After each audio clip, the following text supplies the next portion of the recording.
আসসালামু আলাইকুম ফ্রেন্ডস, কেমন আছো সবাই? আশা করি সবাই ভালো আছো আল্লাহর রহমতে। আমিও অনেক ভালো আছি।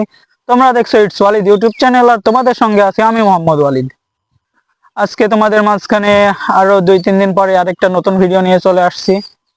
কিন্তু আজকের ভিডিওটা একটু অন্যরকম হতে চলেছে। আমার একটু অন্যরকম অনুভূতি তোমাদের সঙ্গে আমি শেয়ার করব। তোমরা তো নিশ্চয়ই জানো, গত ভিডিওতে আমি তোমাদের সঙ্গে শেয়ার করছিলাম যে আমি সৌদিতে আরআইসিসি ম্যাকডোনাল্ডস এর ফ্র্যাঞ্চাইজ কোম্পানিতে কাজের উদ্দেশ্যে যাচ্ছি দীর্ঘ 5 মাস পরে, যার টিকিট আমি হাতে পেয়েছি। তো সেই বিষয়ে তোমাদের সঙ্গে আমি কিছু কথা বলবো আজকে। আমার অনেক ভয় লাগছে, মেন কথা হলো এটা যে নতুন জায়গা, নতুন লোক, কর্মস্থল, এটা কেমন হবে, আমি কি সেখানে মানায় নিতে পারবো, কাজের পরিবেশ কেমন হবে, অ্যাকোমোডেশন কেমন হবে, এসব হাজারো চিন্তা মাথায় করছে যেদিন থেকে হাতে টিকিট পেয়েছি সেদিন থেকে। আমি কি আদৌ সৌদিতে যাচ্ছি, এটা কি আমি সঠিক সিদ্ধান্ত নিয়েছি? আমার সিদ্ধান্ত অনেক ভুল। অনেকে আমাকে বলেছিল যে ভাই, বিদেশ যাওয়ার দরকার নেই, দেশেই কিছু করো। তো তাদের আমি বলেছি যে হ্যাঁ, দেশে কিছু করা যায়, কিন্তু সবার পক্ষে তা সম্ভব হয় না। সেটা আমার পক্ষে হচ্ছে না। এখন আমার সেই পরিবেশ নেই দেশে কিছু করার মতো। জানি ভাই, দেশে কিছু করা যায়, কিন্তু কিছু করতে গেলে যে একটা পুশ, একটা ধাক্কার প্রয়োজন হয়। এই ধাক্কাটা দেওয়ার মতো সবার পরিবেশ থাকে না, বা পিছনে কেউ থাকে না, বুঝছো? এই অচল জীবনকে সচল করার জন্য ছোট একটা ধাক্কা যথেষ্ট। এই ধাক্কাটা দেওয়ার জন্যই মূলত আমার প্রবাসে যাওয়া। শুধু প্রবাসে, আশা করি তোমাদেরকে বোঝাতে পারছি। আর দ্বিতীয়ত কথা হলো, আমি প্রবাসে যাচ্ছি শুধু টাকা কামানোর জন্য না, আমার লাইফ আপডেট করার জন্য। আমি জন্য নতুন অভিজ্ঞতা প্লাস লাইফ আপডেট তোমাদেরকে আমি তো সবসময় শেয়ার করবই, যে কি কি হচ্ছে আমার লাইফে, কি ঘটছে, এসব আর কি।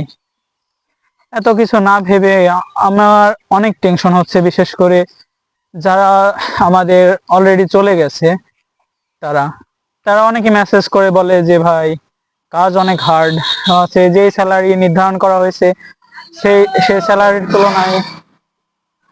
তুলনায় আমাদের কাজটা অনেক বেশি, অনেক পরিশ্রমের, এসব আর কি। অনেক দৌড়ানির করে রাখে। আমি বললাম ভাই, প্রবাসে নতুন গেছো, তোমাদের সিনিয়ররা তোমাদেরকে তো এমন অর্ডার করবেই, প্লাস তোমরা তো অনেক শান্তিতে আছো। বিশেষ করে তোমাদেরকে কোম্পানি কামা করে দিচ্ছে, অ্যাকোমোডেশন দিচ্ছে, ট্রান্সপোর্টের ব্যবস্থা করছে। এখন নতুন মানুষ, আমারও ভয় লাগছে, আমি তাদেরকে কি সান্ত্বনা দেব বলেন? কিন্তু আল্লাহর রহমতে তারা ভালোই আছে, কাজ করছে। কাজ একটু হার্ড, প্রবাসে গেলে কাজ হার্ড হবে, এটাই স্বাভাবিক, এটা কিছু করার নেই।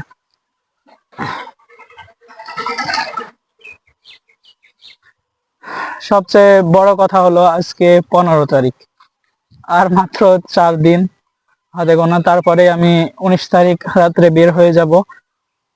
আছে 20 তারিখে আমাকে এজেন্সি অফিসে পৌঁছাতে হবে। ওখান থেকে আমার contract paper plus physical ticket ফ্লাইটের জন্য এটা নিতে হবে। নেওয়ার পরে আমি 21 তারিখে সৌদির জন্য রওনা দিব ইনশাআল্লাহ।